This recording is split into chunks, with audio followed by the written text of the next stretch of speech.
स्वागत है आप सभी लोगों का भारतीय भूगोल के मोस्ट इंपॉर्टेंट प्रश्नों के सुपरफास्ट रिवीजन के लिए। पिछले लेक्चर में हम लोगों ने अपने प्रश्नों को जहां पर छोड़ा था, आज चलिए उसी के आगे स्टार्ट करते हैं। तो आज का हमारा पहला प्रश्न है, सुएज नहर किसको आपस में जोड़ती है? तो जो हमारी सुएज नहर है वो लाल सागर और भूमध्य सागर को आपस में जोड़ती है।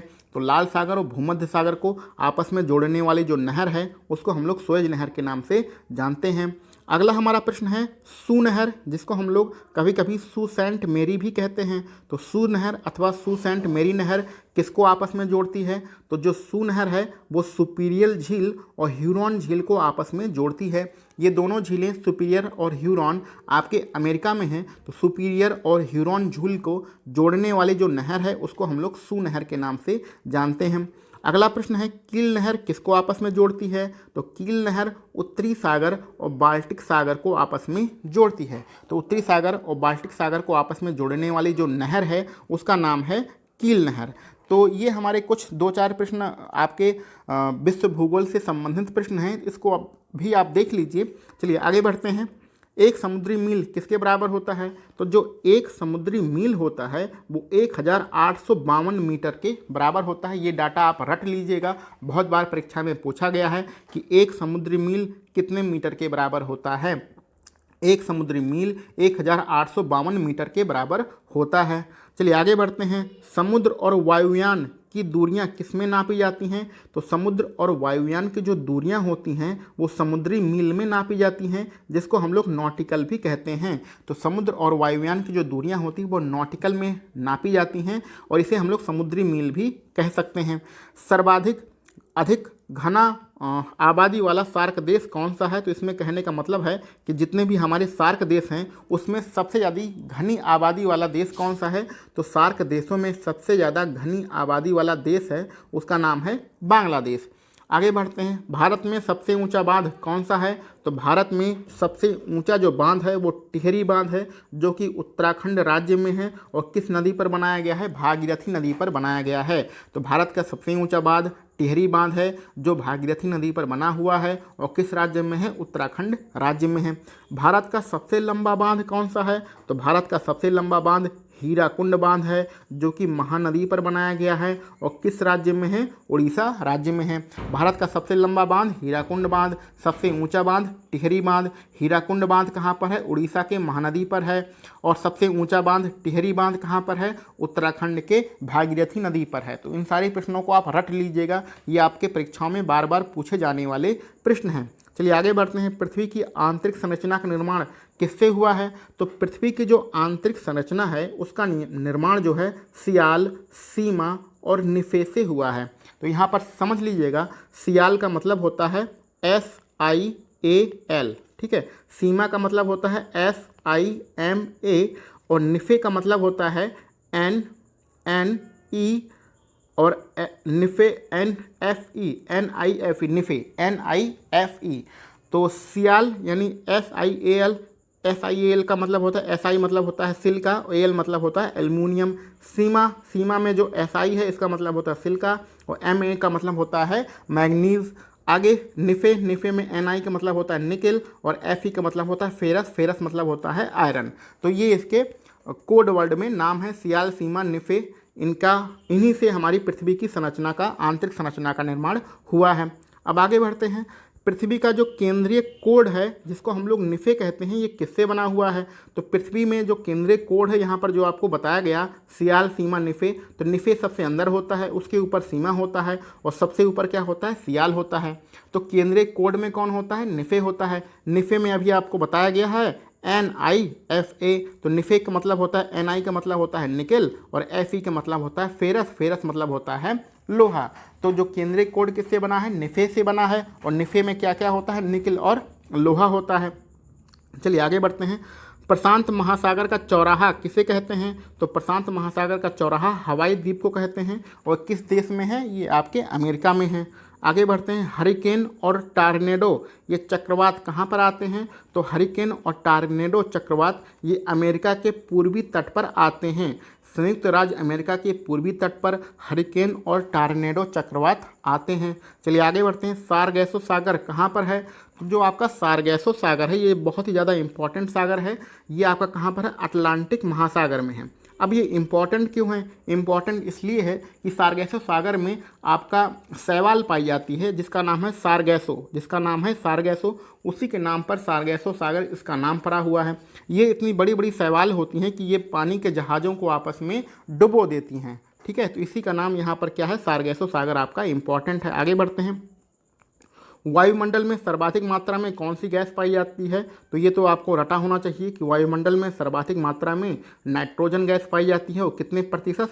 78% यानी कि 78%। अब आगे बढ़ते हैं। कर्क रेखा कितने राज्यों से होकर गुजरती है? तो ये तो आपको प्रश्न बहुत ही ज़्यादा इंपॉर्टेंट है कि कर्क रेखा भारत के 8 राज्यों से गुजरती है। वही इन 8 राज्यों का नाम आपको रटा होना चाहिए। कौन कौन से राज्य हैं? राजस्थान है, गुजरात है, मध्य प्रदेश है, छत्तीसगढ़ है, झारखंड है, पश्चिम बंगाल है, मिजोरम है और त्रिपुरा है। तो मिजोरम, त्रिपुरा, पश्चिम बंगाल, झारखंड, छत्तीसगढ़, मध्य प्रदेश और गुजरात और राजस्थान, ये आपके 8 राज्य हैं जहां से कर्क रेखा होकर गुजरती है। यहाँ पर आपको एक चीज़ और ध्यान देना है कि जैसे ये आपके 8 राज्य हैं, इसमें सबसे पूर्वी राज्य कौन सा है? आपका गुजरात है। और सबसे पश्चिमी राज्य कौन सा है? आपका मिजोरम है, जो कि कर्क रेखा पर स्थित है। तो चलिए आगे बढ़ते हैं। गंगा और ब्रह्मपुत्र नदी को बांग्लादेश में किस नाम से जाना जाता है? तो जो आपकी गंगा नदी है उसको हम लोग बांग्लादेश में पद्मा के नाम से जानते हैं, और जो आपकी ब्रह्मपुत्र नदी है उसको हम लोग बांग्लादेश में जमुना के नाम से जानते हैं। तो गंगा का नाम पद्मा हो जाता है और ब्रह्मपुत्र का नाम जमुना हो जाता है। किस देश में? बांग्लादेश में। चलिए आगे बढ़ते हैं। भारत का प्रथम जल विद्युत परियोजना कौन सी है? तो भारत की प्रथम जल विद्युत परियोजना आपकी स्थापित की गई थी 1897 में। और कहाँ पर लगाई गई थी? दार्जिलिंग में लगाई गई थी। ये सफल परियोजना नहीं थी, ये फेल हो गई थी। लेकिन अगर आपसे पूछा जाए कि प्रथम जल विद्युत परियोजना कौन सी है, तो 1897 में दार्जिलिंग में स्थापित की गई थी। चलिए आगे बढ़ते हैं। नियाग्रा जलप्रपात कहाँ पर है? तो जो आपका नियाग्रा जलप्रपात है वो आपके अमेरिका देश में है। ये तो इम्पॉर्टेंट प्रश्न है जो कि आपको याद रखना चाहिए। आगे बढ़ते हैं। पृथ्वी का ऊपरी भाग भूप्रपट्टी किससे बना हुआ है? तो पृथ्वी का जो ऊपरी भाग है जिस पे हम लोग चलते हैं वो आपके बेसाल्ट चट्टानों से मिलकर बना हुआ है। तो बेसाल्ट चट्टानों से किसका निर्माण हुआ है? पृथ्वी के भूप्रपट्टी का निर्माण हुआ है। आगे बढ़ते हैं। हिमालय पर्वत, रॉकी पर्वत, आल्प्स पर्वत और एंडीज पर्वत, ये चारों पर्वत किस प्रकार के पर्वत के उदाहरण हैं? तो ये चारों पर्वत आपके बलित पर्वत के उदाहरण हैं। कौन कौन से? हिमालय पर्वत, रॉकी, आल्प्स और एंडीज, ये सारे पर्वत आपके बलित पर्वत के उदाहरण हैं।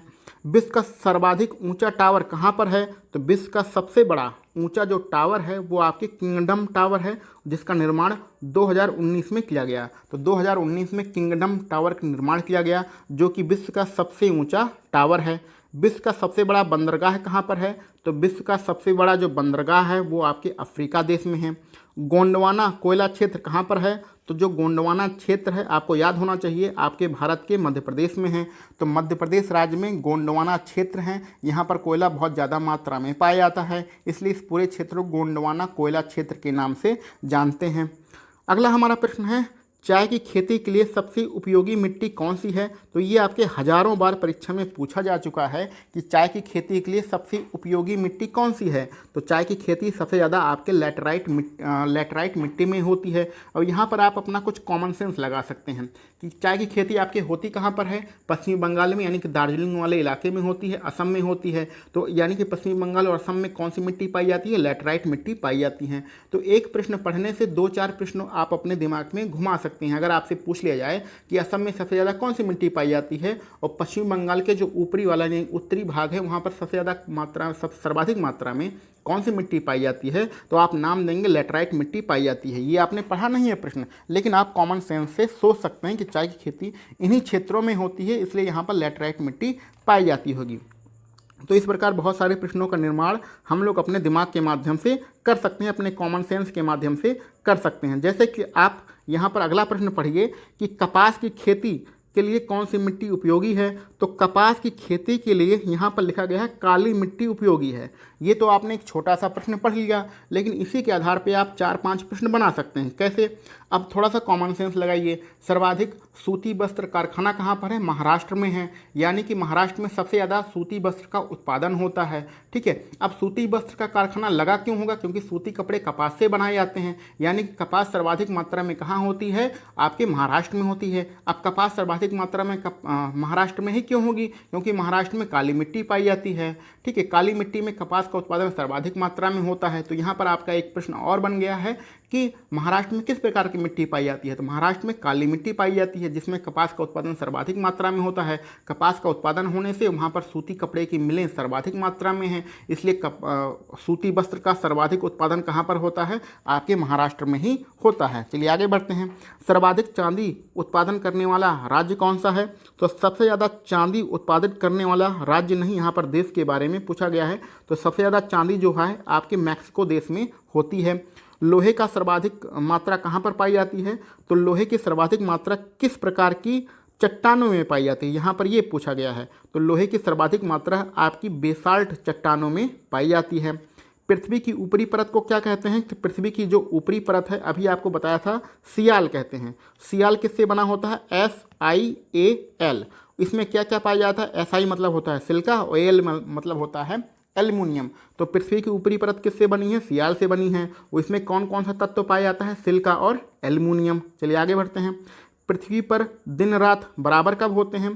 तो एक वर्ष में 2 बार, यानी कि 21 मार्च और 23 सितंबर को पृथ्वी पर दिन रात बराबर होते हैं। और किस रेखा पर होते हैं? विषुवत रेखा पर होते हैं।